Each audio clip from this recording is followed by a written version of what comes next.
Hey y'all, so I want to pick up where we left off last week in talking about the fruit and the nature of the fruit and the nature of the trees, and that the good tree can't bear the bad fruit, and the bad tree can't bear the good fruit. And as simple as those things sound, we still could probably have a little more understanding in the whole concept of the matter. And this today maybe will be the last day that we spend talking about this, even though we could go for days and days and days and days. We talked Friday about the fruit that is the fruit of our lives that is worthy of admiration, that it points back to the Father. And from Matthew 5:13, where Jesus is preaching the Sermon on the Mount, and he says, "Let your light so shine before men." Let's read that as a recap.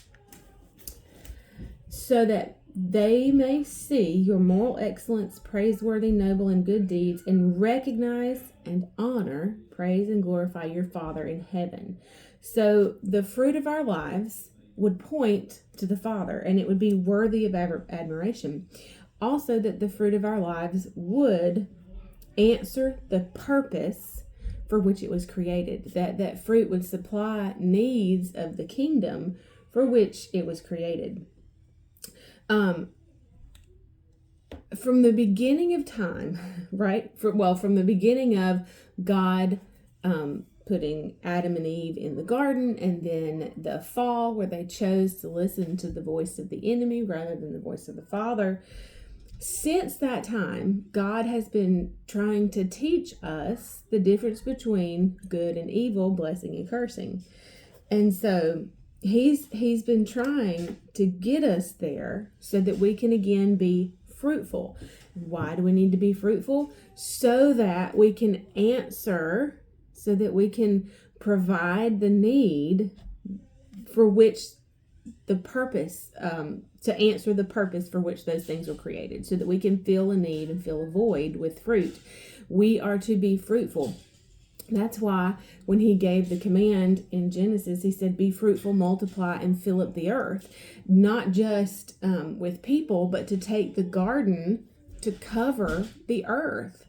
And so in order to do that, we have to be fruitful in not just the area of children, but in every area of our lives, that we would bear fruit that points to our Father.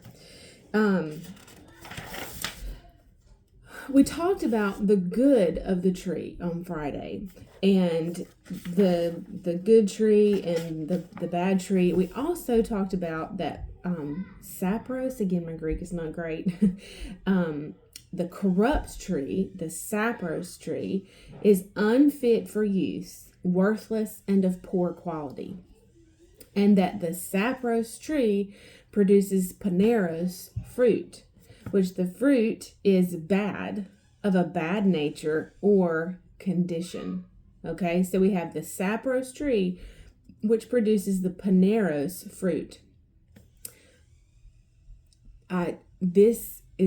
To me, this is a big deal. This was revelation worth meditating on for me. And it's this, that another definition of evil, or poneros, is full of labors, annoyances, hardships. It brings toils, annoyances, and perils.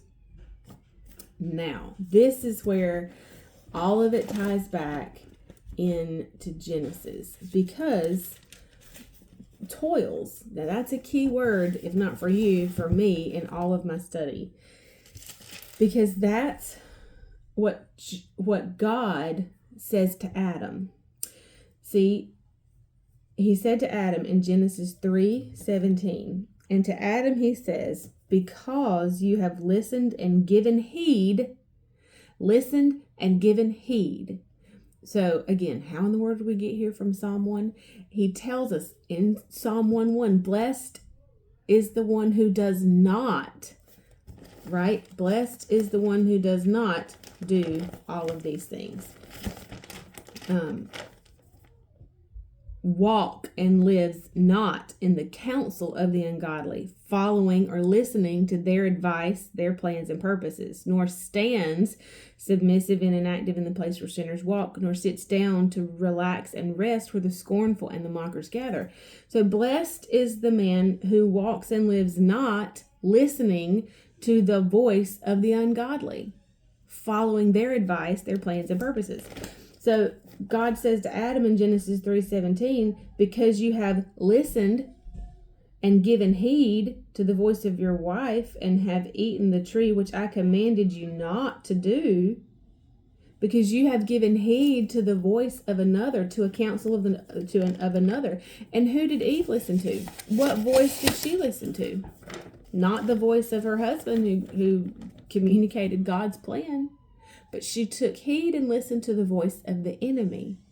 Blessed is the one who does not listen and follow their counsel. Okay, we're going to pick up here tomorrow. I'll see you then. Bye, y'all.